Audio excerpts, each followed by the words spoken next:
Relief camp da leiribasing special polling station da vote thadahannaba thourang tougadouri. Manipur da tholiba irang asina maram oiraga mayum makai leitabadagi relief camp da changjafam lauduna leiriba miyam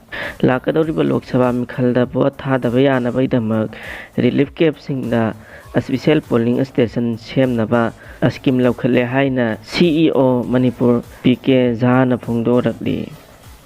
CEO Manipur PK Jhana press da thokpa sirol asina hai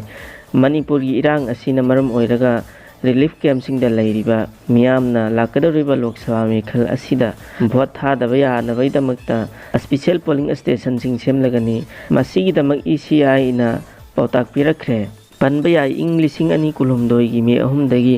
hauraklibi irang asina maram oiraga Manipur gi tougadouri ma district singda hangba relief camp da mayum makai leijidraba miyoi kaya changjafam lauduna leiribani hairiba mi sing asi makhoina hana leiramba mafam singda hojiksu electoral roll da yauribani.